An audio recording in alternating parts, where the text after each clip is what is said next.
시편 150편 중에서 성전에 올라가는 노래는 120편에서 134편까지 총 15편의 시편입니다. 히브리 말로 성전에 올라가는 노래는 시르 하마알롯이라고 부릅니다. 이스라엘 백성들은 1년에 3차례씩 성전으로 올라갔습니다. 디아스포라, 흩어져 고대 근동 여러 지역에서 사는 그런 유대인들도 할 수만 있다면 1년에 3번씩 예루살렘으로 순례의 길을 떠났습니다. 그들이 올라갔던 3번의 절기는 유월절, 오순절, 초막절입니다. 백성들은 3번의 절기를 위하여 예루살렘으로 올라가면서 그냥 올라간 것이 아니라 많은 노래를 지어 부르면서 올라갔습니다. 또 올라갈 때 혼자 가지 않습니다. 가까운 사람들끼리 혹은 한 마을에 사는 그 마을 공동체 사람들이 무리를 지어서 예루살렘 성전을 향하여 올라갔습니다. 올라가면서 누가 뭔지를 알 것 없이 앞에서 노래를 부르면 그게 합창이 되고, 그 노래가 끝나면 또 다른 누군가 또 노래를 시작하면 또다시 함께 부르면서 예루살렘에 가까이 가면 갈수록 그 노래 소리가 점점 커지면서 우리가 예루살렘 성전에 가까이 왔다, 그러면서 우리가 성전에 가까이 왔음을 선포했던 겁니다. 성전에 올라가면서 부르는 이 무리들의 노래는 예루살렘을 둘러싸고 있는 그 시온 산을 울리면서 메아리가 되곤 했습니다. 그들이 불렀던 이 노래 속에는 순례자들의 아픔이 있고 또한 애통함이 있습니다. 눈물도 있고 절망도 있습니다. 하지만 그게 끝이면 노래는 여러분 얼마나 우울하겠습니까? 하지만 그들의 절망과 고통만이 있는 것이 아니라 그 노래 속에는 하늘의 하나님을 향하여 부르짖는 간절한 외침이 있습니다. 더불어 그들의 외침을 들으시는 그 하나님이 그들의 외침을 들으시고 응답하시는 하나님에 대한 무한한 신뢰, 하나님께 대한 한없는 감사함이 그들의 노래 속에 역시 포함되어 있습니다. 우리는 이들이 불렀던 이 성전에 올라가는 시편 노래들을 통해서 순례자들의 외침 그리고 영적인 몸부림들을 배워야 합니다. 뿐만 아니라 저들이 만났던 그 하나님을 우리도 만나야 합니다. 저들이 남겼던 그 영적 몸부림들을 우리도 누군가에게 전해주어야 합니다. 그들이 성전에 올라가면서 몸부림치며 불렀던 그 노래가 오늘 우리에게까지 전수되었듯이 오늘 우리도 그렇게 하나님 앞에 나아가면서 영적으로 바로 살려고 몸부림치는 그런 흔적과 믿음의 모습들을 나의 자녀들에게, 나의 가족들에게, 내 이웃들에게 보여주어야 하고 남겨야 하는 겁니다. 순례자들은 어떤 상황 환경 속에서도 성전을 바라보았고 성전으로 올라갔습니다. 우리도 시인들처럼 어떤 환경 속에서도 하나님께 나아가는 그런 믿음을 가져야 되겠습니다. 그리고 그 신뢰함이 하나님을 향한 노래로, 특별히 예배의 노래로 이어지기를 주의 이름으로 축복합니다. 자, 오늘 우리는 성전으로 올라가는 노래들 중에 121편에 대하여 배웁니다. 예루살렘은 지형이 말 발굽처럼 그렇게 형성되어 있습니다. 그리고 예루살렘 주변으로 시온의 산들, 예루살렘 주변의 산들을 시온산이라 그러는데 그 시온산들이 병풍처럼 둘러쳐져 있고 예루살렘 자체가 고도가 높습니다. 그래서 예로부터 그 예루살렘에는 여부수 족속이 자리를 차지하고 있었습니다. 오랫동안 가나안의 여부수 족속들이 그 천혜의 요새였던 예루살렘을 주둔하고 있었던 겁니다. 예루살렘은 옛날이나 지금이나 순례객들이 항상 북적거립니다. 저도 20년 전에 예루살렘을 다녀온 적이 있습니다.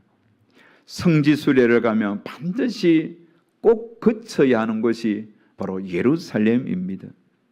한 무리의 순례자들이 예루살렘을 향하여 순례의 길을 떠났습니다. 고향을 떠나서 유대의 여러 지역을 거치면서 예루살렘으로 올라가고 있습니다.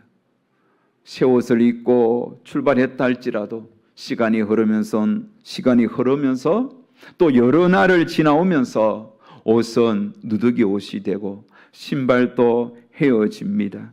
다리도 천근만근입니다. 그들의 걸음걸이도 지쳤습니다. 온전치 못합니다. 예루살렘이 가까이 가면 갈수록 완만한 오르막길이 형성되기 때문에 한 걸음 한 걸음 내딛기가 결코 쉽지 않습니다. 하지만 예루살렘을 둘러싸고 있는 그 시온의 산들과 또 높은 하늘과 구름, 또 그 산들을 보면서 그들은 하나님의 은혜에 감격합니다. 그러면서 노래를 하였던 것이죠. 그 노래가 성전에 올라가는 노래였던 겁니다. 자, 그런데 예루살렘 가까이, 성전 가까이 올라가면서 순례객들은 고개를 들고 주변 시온 산들을 바라봅니다. 그 산들을 볼 때에 산들 안에, 그 산 속에 이상한 그런 건물들이 보입니다. 고대 건물입니다. 여러분, 그 건물이 무엇이겠습니까? 바로 산당들입니다. 산당. 역대 왕들이 정략적인 정책에 의해서 산에 세운 우상의 정각들, 그게 바로 산당이지요. 태양을 숭배하는 산당도 있었고 달을 숭배하는 산당도 있었습니다. 이스라엘 백성들이 가나안 땅에 들어가서 하나님을 떠나 섬겼던 바알과 아세라 신전 산당도 있었습니다. 순례객들은 그런 산당들을 보면서 많은 사람들이 그 산당에 있는 우상 정각에 도움을 구하기 위하여 올라가곤 했습니다. 그때 순례자들 중에 순례자들의 무리 중에 한 사람이 그 산들을 보면서 이렇게 외칩니다. 오늘 본문 1절에 보면 내가 산을 향하여 눈을 들리라. 나의 도움이 어디 있을까?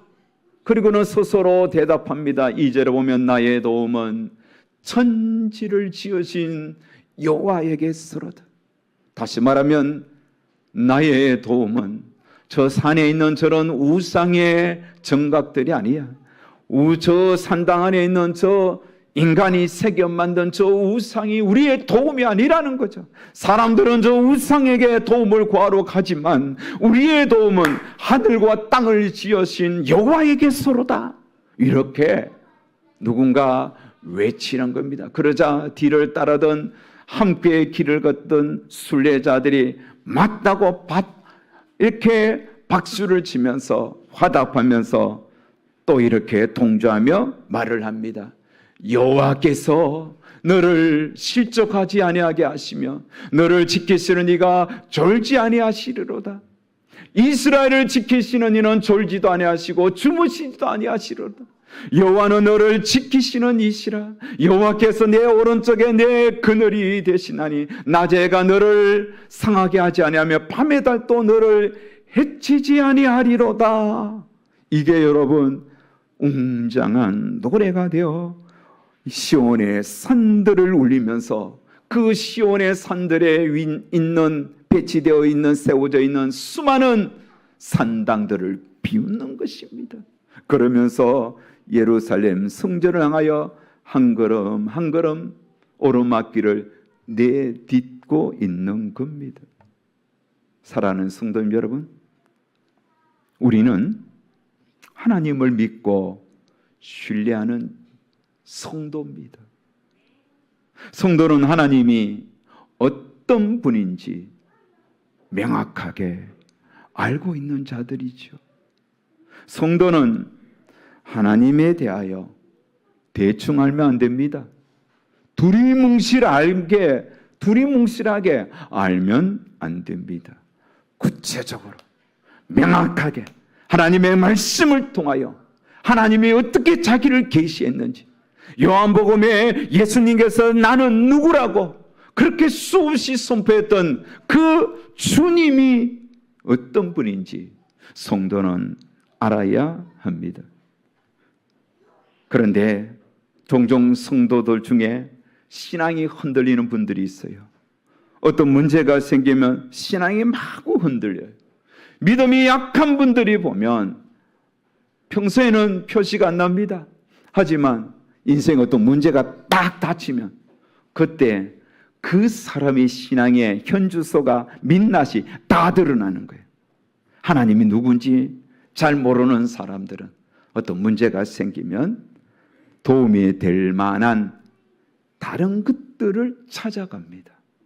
돈 있는 사람에게 기대고, 권력 있고 힘 있는 사람 옆에 얼쩡얼쩡거리고, 때로는 용한 사람 찾아가는 거예요. 용한 사람, 무당 찾아가는 거예요.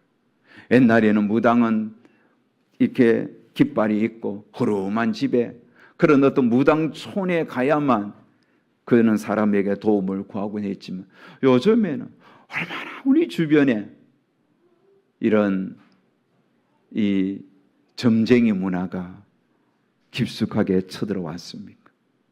여러분, 우리의 삶 곳곳에 아울렛 가도, 마트 가도, 시장에 가도, 지하철역에 가도 곳곳에 이런 우리의 운명을 점치주는 그런 많은 점쟁이들이 있는 거예요. 그런데 여러분 아세요? 점쟁이들이 잘 안 망하는 이유 중에 하나가 예수쟁이들이 그렇게 가서 돈을 바치면서 점을 본다는 거 아닙니까? 점보는 한 10,000원 하면 되니까 쉬운 거죠. 그리고 옛날에는 아주 무섭게 생긴 점쟁이들이 막 빨갛게 칠하고 파랗게가 막 보기만 해도 막 오금이 졸을 정도로 무당이 무서웠는데, 요즘 안 그래요. 이 보장한 아가씨들이 아주 얼굴이 생글생글 웃으면서 귀걸이하고 목걸이하고 화장 예쁘게 해서 20대 아이들이 점을 보니까 막 청년들이, 중년 아저씨들이 가서 그냥 무당 얼굴 보려고 가는 거예요. 사랑하는 여러분, 솔직하게 손 들어보세요. 점 보러 가신 분들 우리 주변에 의외로 많다는 겁니다. 여러분, 그건 옳은 신앙이 아닙니다. 그렇게 심지어 오늘 일부 예배 마치고 우리 권사님이 자기 친구가 무당인데 점쟁이인데 그 점쟁이한테 심지어 목사님들도 찾아온대요. 그래서 우리 옆에 있는 사모님, 그 목사도 아닙니다. 어떻게 점쟁이한테 찾아가는 목사가 목사라고 할 수 있겠습니까? 저는 한 번도 안 찾아갔어요. 같은 집에 살기는 했습니다. 그거 무슨 소리냐? 이미 아시는 분은 알 거예요. 제가 총각 때 자취하는데 중국집 짜장면 그 아줌마하고 같이 이렇게 같은 집에 살았는데 어느 날 그분이 무당 대부르는데 어떡해? 왜? 사랑하는 여러분, 사람들이 인생에 어떤 혼란이 오고 어려움이 오면 자꾸 뭔가 도움이 될 만한 사람을 찾아가는 겁니다. 이건 신앙이 아닙니다. 여러분, 절대로 신앙은 혼합해서도 안 되고 두리뭉실해서도 안 됩니다. 하나님에 대하여 명확하게 알고 정확하게 신앙을 고백해야 합니다. 자, 오늘 시편 121편 순례자들이 부르었던 이 노래 가사들을 보십시오. 하나님에 대한 정확한 신앙 고백이 나오잖아요. 3절에서 8절 보시면 하나님은 나를 지으신 분입니다. 하나님은 나를 지키시는 분입니다. 하나님은 나의 모든 환난을 면하게 하시는 분입니다. 하나님은 나의 출입을 영원히 지키시는 분입니다. 하나님은 졸지도 아니하시고 주무시지도 않고 불꽃 같은 눈으로 나를 보호하시는 분입니다. 나는 그런 하나님을 믿습니다. 나는 그런 하나님께 집중하며 하나님께 도움을 요청하겠습니다. 하나님에 대한 신앙이 분명하잖아요. 우리에게 이런 신앙이 필요합니다. 그래야만 내 인생에 어떤 어려운 일이 오거나 어떤 문제가 생기면 다른 데 기꺼리지 않는 거예요. 무당 찾아가지 않는 거예요. 하나님께 곧바로 와서 하나님 도와달라고 그렇게 호소하는 겁니다. 성경에 보면 믿음이 명확하고 그래서 하나님에 대한 신앙 고백이 분명한 인물들이 여러 나옵니다. 대표적으로 한나가 있습니다. 여러분, 한나는 이렇게 하나님에 대하여 고백합니다. 하나님은 여호와는 죽이기도 하시고 살리기도 하시는 분입니다. 여호와는 소홀에 내리게도 하시고 거기서 올리기도 하시는 분입니다. 여호와는 가난하게도 하시고 부하게도 하시는 분입니다. 여호와는 낮추시기도 하시고 높이시기도 하시는 분입니다. 여러분, 얼마나 명확합니까? 하나님은 이런 분이라는 거예요. 한나처럼 우리도 하나님은 나를 죽이기도 하시고 나를 살리기도 하시고 나를 올리기도 하시고 나를 낮추기도 하시고 나를 가난하게도 하시고 부하게도 하시는 그런 하나님이라고, 이런 명확한 고백이 있어야 되지 않겠습니까? 어디 한나뿐입니까? 욥도 그렇습니다. 우리가 잘 아는 대로 욥은 자기의 인생 전체가 무너졌습니다. 건강도 무너지고 자신이 그동안 쌓아올렸던 모든 재산이 다 무너졌습니다. 그렇게 철동까지 믿었던 아내도 그를 욕하며 무너졌습니다. 하지만 욥은 신앙은 무너지지 않았어요. 무너지지 않고 고백한 그의 신앙을 보십시오. 그가 하나님은 어떤 분이라고 고백합니까? 욥기서 1장 21절에 보면 내가 모태에서 알몸으로 나와 싸운즉 또한 알몸이 그리로 돌아가올지라 주신 이도 여호와시요 거두신 이도 여호와시니 여호와의 이름이 찬송을 받으실지어다. 보십시오. 주신 이도 여호와시요 거두시는 이도 여호와시다. 얼마나 명확합니까? 사랑하는 여러분, 여러분이 믿는 하나님은 어떤 분입니까? 여러분은 여러분의 믿고 의지하는 하나님을 어떤 분이라 정의를 내립니까? 하나님을 어떤 분이라 여러분은 선포할 수 있습니까? 우리의 도움이 되실 분은 하나님 외에 없습니다. 이 고백이 있어야 됩니다. 우리의 도움은 오직 하나님께만 있다고 고백해야 됩니다. 그래야만 어떤 어려운 문제가 있을 때 하나님 앞에 나아가는 겁니다. 여러분, 하지만 이게 말은 쉽지만은 설교도 쉽고요, 듣는 것도 쉽지만은 실제 삶에서 정말 나의 도움이 오직 하나님께만 있다라고 생각하면서 하나님을 찾고 구하는 것, 이거는 또 다른 문제입니다. 실제적으로 어려운 문제가 탁 닥쳤을 때 정말 하나님께 도움을 구하는 자와 그렇지 못한 자들이 명확하게 나누어지더라고요. 사랑하는 여러분, 바라옵기는 하나님께 도움을 구하고 정말 여러분이 하나님 앞에 항상 나아가는 그런 하나님의 백성들이 되기를 주의 이름으로 축원합니다. 그러기 위해서는 평소 특별한 문제가 없는 이런 평소에 여러분이 훈련을 해야 합니다.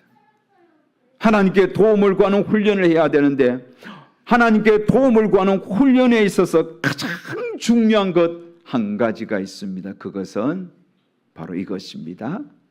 예배의 자리에 자주 올라가는 훈련입니다. 한번 따라합시다. 예배의 자리에 자주 올라가자. 그렇습니다. 예배의 자리는, 예배는 하나님을 만나는 자리잖아요. 우리는 예배를 통하여 살아계신 하나님을 배웁습니다. 이스라엘 백성들은 절기 때마다 성전을 찾아 올라가서 하나님을 만났습니다. 우리도 마찬가지입니다. 여러분, 오늘 왜 우리가 이 예배 자리에 왔습니까? 하나님을 만나기 위해서 왔습니다. 하나님도 오늘 이 자리에 임재해 계시고 예배 자리에 온 여러분을 지금 말씀을 통하여 찬양을 통하여 만나주고 계십니다. 우리가 찬양대 성가대 찬양을 부를 때에 그 찬양 속에 하나님이 임재해 계시고 그 찬양을 통하여 우리는 하나님을 만납니다. 우리는 오늘 이 말씀을 통하여 하나님의 임재를 느끼고 말씀을 통하여 또한 하나님을 만납니다. 그러게 여러분, 예배의 자리에 자주자주 오십시오. 뿐만 아니라 오는 것에만 그치는 것이 아니라 예배를 드리면서 이 예배에 진심을 다해야 됩니다. 정말 예배에 좀 더 집중하고 또 집중하고 또 집중해야 됩니다. 하나님께서 오늘 이 예배를 통하여 내가 하나님을 만나기 위해서 왔는데 하나님은 오늘 나에게 무슨 말씀을 하시려 할까? 하나님은 오늘 내 삶에, 내 인생에 정말 이 문제에 어떤 해답을 주실까?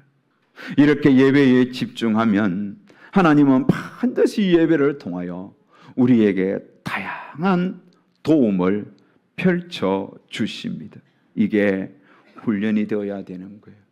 여러분, 왜 이렇게 예배가 많을까요? 우리는 여러분, 왜 이렇게 예배가 많은가 하면 우리의 도움이 하나님께 있다는 이 사실을 예배가 많은 것만큼 자꾸 까먹으니까 그래요. 매일 예배 드린 사람 매일 까먹으니까 매일 예배 드려야 돼. 자주 하나님께 도움이 있다. 하나님만이 우리의 진정한 도움이시다. 이거를 여러분 우리가 잊지 말아야 됩니다. 그런 의미에서 여러분 좀 더 예배에 집중했으면 좋겠습니다. 좀 더 예배를 준비하시고 예배에 여러분 정말 일찍부터 준비하시고 마음도 준비하시고 그래서 예배에 좀 더 일찍 오셔서 미리 준비하셔서 예배 드리면 참 좋겠습니다. 늦지 않았으면 참 좋겠어요. 꼭 정말 정성껏 준비하여 하나님을 섬겼으면 좋겠습니다. 한 가지 이야기를 여러분에게 드리겠습니다. 여러분 태영호 국회의원 아시잖아요. 전 영국 그런 외교관 공사였죠. 그분이 한 번은 이런 간증을 했습니다. 그의 간증은 우리에게 시사하는 바가 큽니다. 1970년대 남과 북은 북한이 훨씬 더 잘 살았습니다. 북한의 김일성은 인민에게 복지 정책을 폈습니다. 그래서 경제보다 그가 더 먼저 챙긴 것은 인민 교육, 인민들을 위한 무상 복지였습니다. 그렇게 무료 의료를 행하고 또 먹을 것을 이렇게 배급했습니다. 그러니 70년대에서는 북한 그래도 살만했습니다. 하지만 80년대에 오면서 남북의 상황이 뒤바뀝니다. 남쪽은 민주화가 이루어지면서 이 남한은 계속 경제가 성장하면서 국민들의 삶도 질이 높아지기 시작했습니다. 하지만 북한은 그렇지 않았습니다. 북한은 점점 경제가 약해지고 그 인민들에게 나눠주는 배급도 양이 줄고 급기야는 고난의 행군을 지나면서 그것마저도 끊어졌던 겁니다. 여러분 북한이 그래도 먹고 살만할 때는 김일성 자체가 하나님이었습니다. 모든 것을 해결해 주었으니까. 하지만 이렇게 사정이 달라졌습니다. 자, 그러다 보니 김일성이 고민을 했습니다. 어떻게 하면 우리 인민들을 먹여 살릴까? 그러면서 남한의 교회를 주목했습니다. 저 남한 성도들, 남한 목사들, 남한 교인들, 저 교회 재정을 끌어서 우리가 지금 먹고 살아야 되겠다. 그런 마음을 품고 북한에도 종교의 자유가 있다. 그러면서 교회를 세웠는데 그 교회가 봉수교회잖아요. 대리석으로 아주 잘 지었습니다. 여러분, 하지만 그것은 보여주기 위한 가짜 교회였죠. 그 안에 진정한 정말 하나님을 예배하기 위해서 세운 교회가 아니라 온 세계에 우리도 종교의 자유가 있다. 우리도 예배 드린다. 그러면서 남한의 교인들 또 세계 여러 크리스찬들을 끌어모아서 그렇게 북한을 관광하게 하려고 세운 교회입니다. 그리고는 그 평양 봉수교회에 성도가 있어야 되잖아요. 그래서 공산주의로 무장한, 그것도 신분이 높고 성분이 좋은 그런 간부 부인들 200명을 선발했습니다. 그리고 그들을 교회에 출석시켰던 거예요. 예배드리게 했던 거예요. 믿음 없는 그들이 여러분 예배드린다고 그 예배가 되겠습니까? 그러니 조금만 아프면 아이고 나는 뭐 두통 아파서 교회 못 가겠다. 아이고 배 아프면 못 가겠다. 어디에 뭐 바쁘면 못 가겠다. 요즘 한국의 남한 교인들처럼 뻗떡하며 빠지듯이 그렇게 북한의 그 간부들도 쭉쭉 빠지기 시작했던, 간부 부인들이 빠지기 시작했던 겁니다. 그래서 이 공산당국이 국려지책으로 만든 것이 출석부입니다. 출석부를 딱 체크하는 거예요. 누가 빠졌나. 그러면서 만약에 예배에 빠지면 충성심이 부족하다고 자아 비판을 시켰던 겁니다. 그렇게 출석부 제도를 통하여 근근히 예배가 드려지고 있었는데 한 2년쯤 지나니까 상황이 달라지기 시작했습니다. 출석부가 필요 없어요. 왜요? 가짜 교인들이 진짜 교인 되어버린 거예요. 그렇게 억지로 와서 예배 드렸던 가짜 교회 세웠더니 진짜 성도가 되었던 겁니다. 그래서 이분들이 가짜로 와서 예배 드렸는데 찬송을 부르고 예배 드리고 말씀 듣다 보니까 믿음이 생겨나기 시작한 거예요. 믿음이 생겨나기 시작한 거예요. 그래서 그렇게 성분 좋았던 간부의 부인들이 예배 2시간 전에 미리 와서 자리를 잡고 찬송을 부르고 성경을 읽었습니다. 그리고 예배 때 그들의 얼굴은 얼마나 행복한지, 행복이 가득한 얼굴이 되었습니다. 태웅 씨가 그것을 보고 겁이 났습니다. 그래서 이 진짜 예수 믿는 거 아닌가? 한 사람을 붙잡고 강도 높게 신문했습니다. 당신 예수 믿느냐? 바른 대로 말하라. 그랬더니 그들이 말을 합니다. 우리 예수 안 믿습니다. 오직 당과 수령님을 위하여 열심히 지금 우리가 사명 감당하는 것이라고. 사실 그게 거짓말이죠. 그렇게 했다는 겁니다. 그런데 이후에 점점 이상한 일이 일어납니다. 예배 시간이 되면 그 교회 주변을 맴도는 사람들이 생겨나기 시작하는 거예요. 높은 언덕에 세워진 그 봉수교회를 바라보면서 무리들이 교회를 쭉 바라보면서 고개를 들고 바라보다가 고개를 숙이고 우는 사람들도 있고, 또 처음에는 10여 명 정도 교회를 스승이더니 시간이 지나면 지날수록 교회를 바라보는 사람들이 늘어나서 나중에는 500명까지 늘어났다고 보고를 했습니다. 그런데 참 희한하게도 12시가 지나면 그 사람들이 다 사라지는 거예요. 태용호 씨가 또 한 사람을 붙잡고 조사했습니다. 당신 예수 믿는가? 그러자 그 사람은 분명하게 대답했습니다. 나는 예수님을 믿습니다. 나는 이제 죽어도 여한이 없습니다. 비록 내가 교회에 들어가서 예배를 보지 못하더라도, 교회에 들어가서 찬송을 부르지 못한다 할지라도, 교회 안에서 하나님의 말씀을 듣지 못한다 하더라도 교회를 바라보는 것만으로 너무너무 행복합니다. 저를 죽여주십시오. 이제 저는 여한이 없습니다. 저는 평양에 교회가 세워지기를 40년 동안 기도했습니다. 하나님께서 내 기도를 들어주셨습니다. 이렇게 울면서 신앙을 고백한 사람도 역시 성분이 좋은 간부의 부인이었다는 겁니다. 태용희 씨 이후에 영국에서 대한민국으로 이렇게 기순하여서 그도 예수님을 믿으면서 하나님을 신실하게 섬기고 있습니다. 여러분, 억지로라도 성전에 올라가서 예배를 드렸더니 믿음이 생기고 하나님이 우리의 도움이라는 사실을 깨닫게 된 겁니다. 자, 여기에 비하면 오늘 우리는 어떻습니까? 마음껏 예배할 수 있잖아요.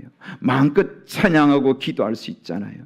우리는 살아계신 하나님께 무엇이든 구할 수가 있잖아요. 그러므로 사랑하는 여러분, 오늘 이 시편을 통하여 우리가 앞에 올 수 있는 것은 한 가지입니다. 우리의 도움은 하나님께 있다는 거예요. 그래서 하나님께 도움을 구하기 위하여 우리는 성전으로 우리도 자주 올라가셔야 되겠습니다.